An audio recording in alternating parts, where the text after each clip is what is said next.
కొందరు మంత్రులు, ఎమ్మెల్యేలు, వారి కుటుంబ సభ్యులు వివాదాలకు కేంద్ర బిందువులుగా మారుతుండటం, అధికార దర్పం ప్రదర్శించడంపై ముఖ్యమంత్రి చంద్రబాబు ఆగ్రహం వ్యక్తం చేశారు.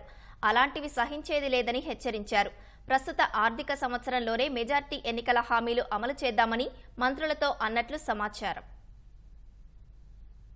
పార్టీలో ఎవరైనా అతి చేస్తే సహించేది లేదని మంత్రివర్గ సమావేశంలో ముఖ్యమంత్రి చంద్రబాబు హెచ్చరించారు. కొందరు తెలుగుదేశం నేతల తీరుపై ఆయన అసహనం వ్యక్తం చేసినట్లు తెలిసింది. ఎంతో కష్టపడి ఒక్కో ఇటుక పేర్చుకుంటూ తెచ్చుకున్న మంచి పేరును కొందరు బుల్డోజర్లు, ప్రొక్లైన్లతో కూల్చేస్తున్నారని ఆయన మండిపడినట్లు సమాచారం. కుటుంబ సభ్యుల ప్రవర్తన మితిమీరకుండా చూసుకోవాల్సిన బాధ్యత మంత్రులు, ఎమ్మెల్యేలదేనని స్పష్టం చేశారు. ప్రవర్తన సరిగా లేని, వివాదాలకు కారకులవుతున్న ఎమ్మెల్యేల్ని పిలిపించి మాట్లాడతానని ఆయన తెలిపారు. మంత్రుల 100 రోజుల పనితీరుపై ప్రోగ్రెస్ రిపోర్టు ఇస్తానన్న సీఎం, జనసేన మంత్రుల పనితీరుపై నివేదికను ఆ పార్టీ అధినేత, ఉప ముఖ్యమంత్రి పవన్ కళ్యాణ్ కు అందజేస్తారన్నారు. ఉచిత ఇసుక విధానంపైన మంత్రివర్గంలో చర్చ జరిగింది.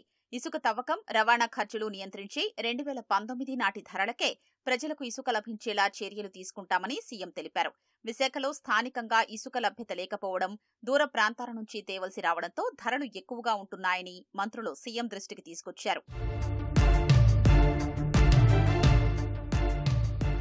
మంత్రివర్గ సమావేశం ఎజెండాలోని అంశాలు నిర్ణయం తీసుకోకముందే మీడియాలో వస్తోందని, ప్రభుత్వం ఇటీవల ప్రవేశపెట్టిన శ్వేతపత్రాలు, ఓటాన్ అకౌంట్ బడ్జెట్లోని వివరాలు కూడా ముందే లీక్ అయ్యాయని కొందరు మంత్రులు సీఎం దృష్టికి తెచ్చారు. దీనిపై తగిన చర్యలు తీసుకోవాలని ప్రభుత్వ ప్రధాన కార్యదర్శికి ముఖ్యమంత్రి ఆదేశాలు జారీ చేసినట్లు సమాచారం. పోలవరం ప్రాజెక్టు నిర్మాణాన్ని 3 ఏళ్లలో పూర్తి చేయాలని లక్ష్యంగా పెట్టుకున్నట్లు సీఎం తెలిపారు. డయాఫ్రమ్ వాల్ నిర్మాణాన్ని గతంలో చేసిన సంస్థకే ఇవ్వాలని నిర్ణయించారు. గతంలో అక్కడ పనిచేసిన అనుభవం, భౌగోళిక స్వరూపంపై అవగాహన ఉండడం కలిసొస్తుందని, కేంద్ర ప్రభుత్వం కూడా అదే అభిప్రాయంతో ఉందన్న చర్చ జరిగింది. అస్మదీయులకు లబ్ధి చేకూర్చేందుకు గత ప్రభుత్వం సార్టెక్స్ బియ్యం సరఫరా ప్రవేశపెట్టిందని, దాన్ని నిలిపేయారన్న ప్రతిపాదనపై చర్చ జరిగింది. రేషన్లో సార్టెక్స్ బియ్యం సరఫరా నిలిపేస్తే నాణ్యత తగ్గిందన్న విమర్శలు వస్తాయని కొందరు అభిప్రాయపడ్డారు. దానిపై మరింత లోతుగా చర్చించి నిర్ణయం తీసుకోవాలన్న అభిప్రాయం వ్యక్తమైంది. రేషన్ వాహనాల వల్ల ఉపయోగం లేదని, వాటిని తొలగించారన్న చర్చ జరిగింది. కానీ వాటిని కొనడానికి గత ప్రభుత్వం బ్యాంకు రుణాలు తీసుకుందని, దానికి సంబంధించిన సమస్యల్ని అధిగమించి ఆ వాహనాల్ని ఇతర అవసరాలకు ఎలా వాడుకోవాలో అధ్యయనం చేసి నిర్ణయం తీసుకోవాలని నిర్ణయించారు. వికసిత్ ఏపీ 2047 విజన్ డాక్యుమెంట్ను నవంబర్ 1న విడుదల చేయాలని మంత్రివర్గం నిర్ణయించింది.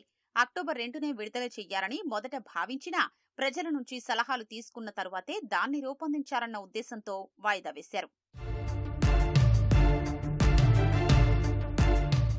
మంత్రులకు ఈ కేబినెట్పై సాధారణ పరిపాలనా శాఖ కార్యదర్శి ప్రెజెంటేషన్ ఇచ్చారు.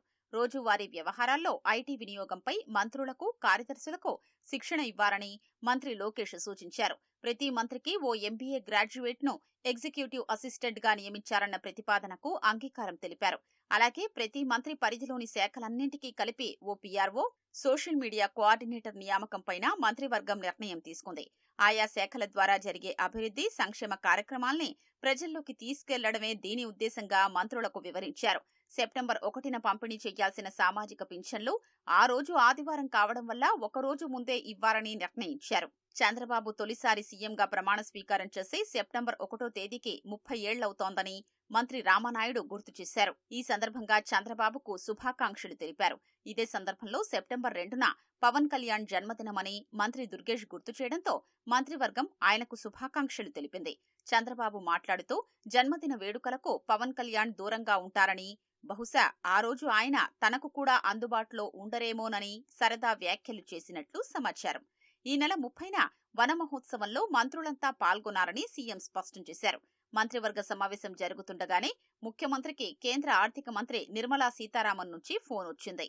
పోలవరం ప్రాజెక్టుకు నిధులు, ఓర్వకల్లు, కొప్పర్తి పారిశ్రామిక నగరాల అభివృద్ధిపై కేంద్ర మంత్రివర్గం తీసుకున్న నిర్ణయాల్ని ఆమె తెలియజేశారు. దీనిపై ప్రధాని మోదీకి, కేంద్ర మంత్రిమండలికి చంద్రబాబు కృతజ్ఞతలు తెలిపారు.